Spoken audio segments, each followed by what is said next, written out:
अस्सलाम वालेकुम स्टूडेंट्स, मैं हूं आपकी ग्राफिक डिज़ाइनर टीचर रुताबा और आज की क्लास में हम सीखेंगे लाइन टूल और पेंसिल टूल।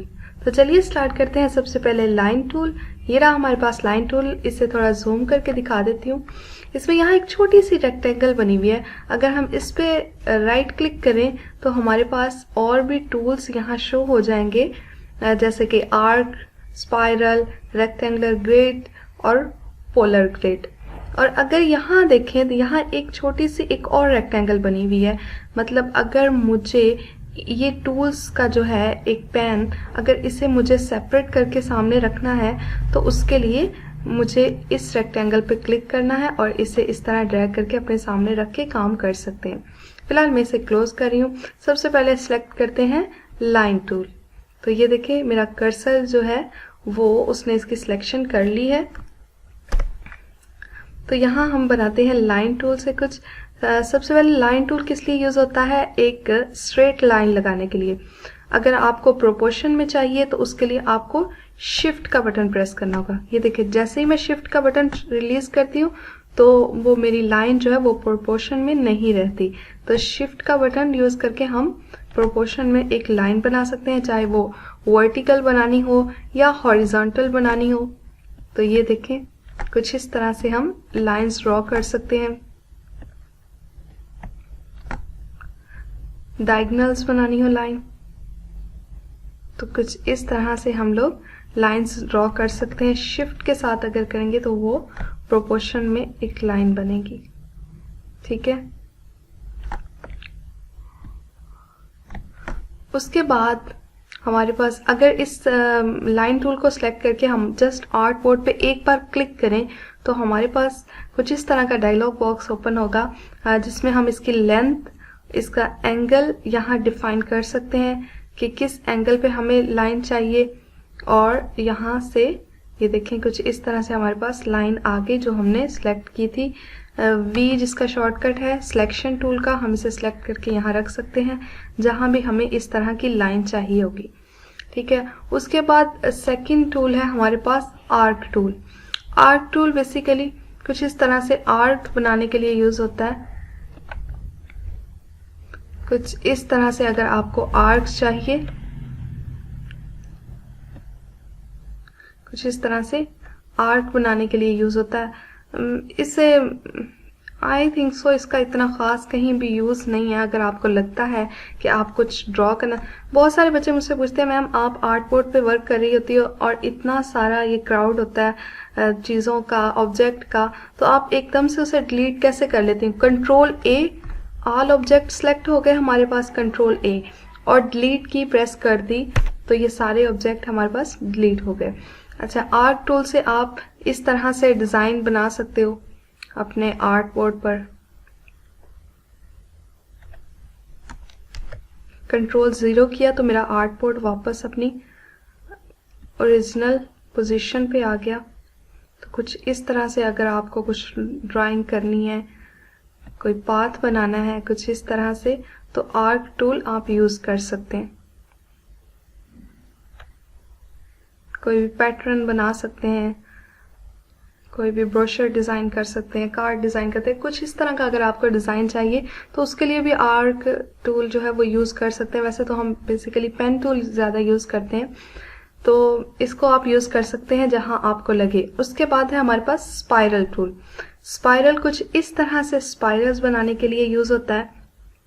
ये देखें, अगर आप आर्ट बोर्ड पे जस्ट क्लिक करें तो यहाँ आप वैल्यू दे सकते हो कि आप लोगों को किस तरह के स्पाइरल चाहिए, यहाँ से आप वैल्यू भी दे सकते हो। और अगर आप ड्रैग करो माउस का लेफ्ट क्लिक करके, माउस का लेफ्ट क्लिक आप लोगों ने नहीं छोड़ना और कुछ इस तरह से जब आप ड्रैग करेंगे माउस का लेफ्ट क्लिक नहीं छोड़ना। अप एंड डाउन एरो अगर हम प्रेस करें, अप एरो प्रेस करेंगे तो ये देखें सेगमेंट्स ऐड हो रहे हैं। कुछ इस तरह से सेगमेंट्स ऐड हो रहे हैं। अगर हम डाउन एरो प्रेस करें तो इस तरह से वो माइनस हो रहे हैं हमारे सेगमेंट्स। तो इस तरह हम सेगमेंट्स ऐड भी कर सकते हैं और माइनस भी कर सकते हैं। और अगर हम कंट्रोल का अगर हम बटन प्रेस करें तो कुछ इस तरह से हम लोग स्पाइरल की एडजस्टमेंट कर सकते हैं।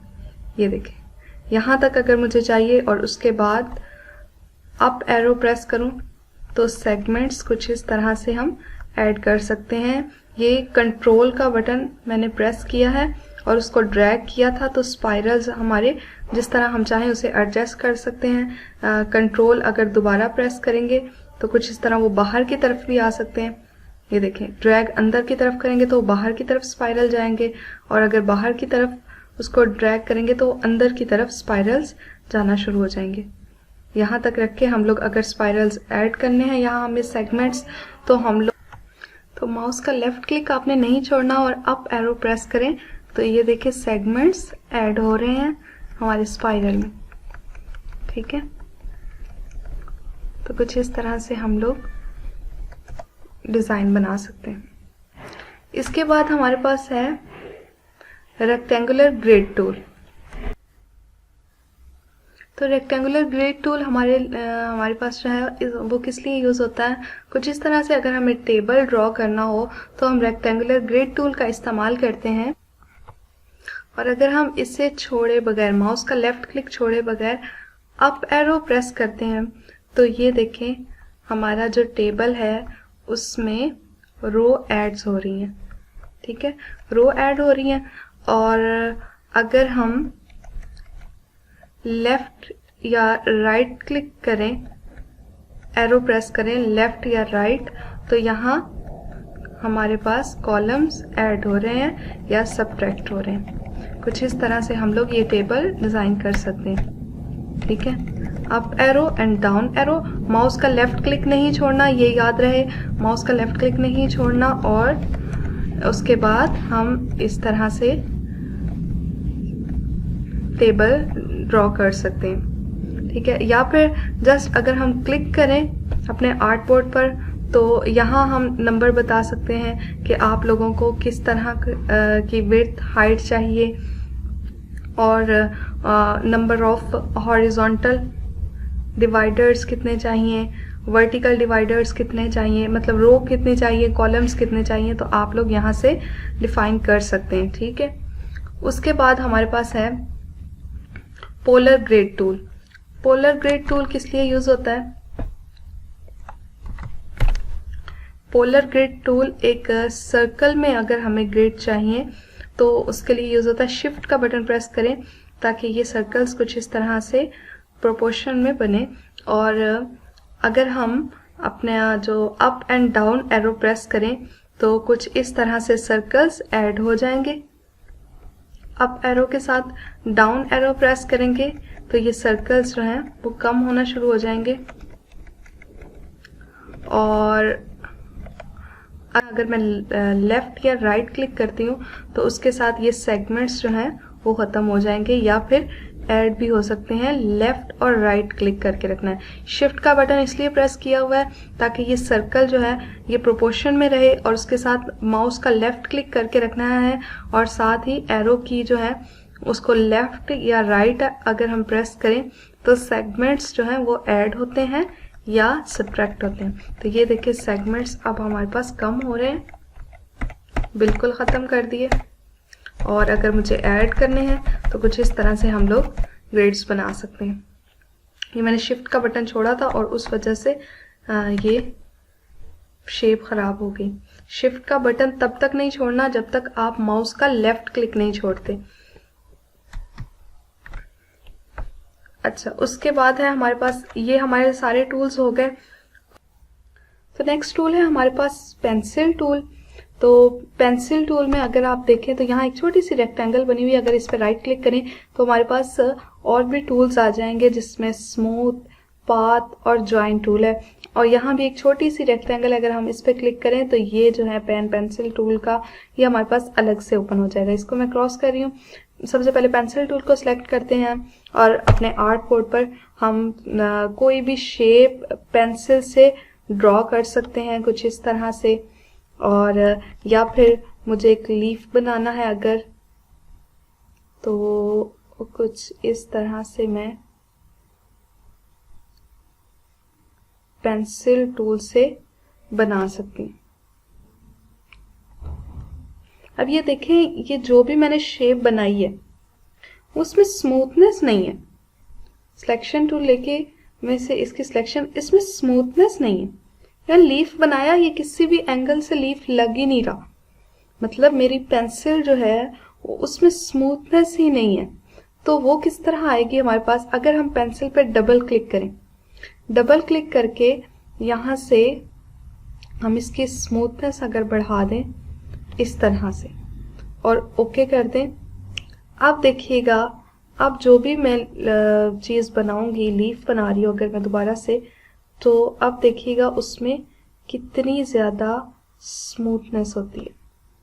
तो ये देखें, उसमें और इसमें डिफरेंस देखें कितना ज़्यादा है। इसमें दोनों का मैं कलर चेंज करके दिखा देती हूँ आपको। तो ये देखें, इस शेप को देखें और इस शेप को देखें, दोनों में कितना ज़्यादा डिफरेंस है। यहाँ वो बिल्कुल भी स्मूथ नहीं थी और यहाँ हमने दोबारा से उससे क्या किया, स्मूथ उसकी सेटिंग की पेंसिल की और उसको थोड़ा सा स्मूथ बनाया। तो इसके बाद है हमारे पास ये स्मूथ टूल है कि अगर किसी स्पेसिफिक पॉइंट पे मुझे किसी भी चीज़ को स्मूथ करना है, फॉर एग्जांपल यहाँ से मैं पेंसिल टूल लेके कुछ इस तरह से ड्राइंग कर देती हूँ, इस तरह से।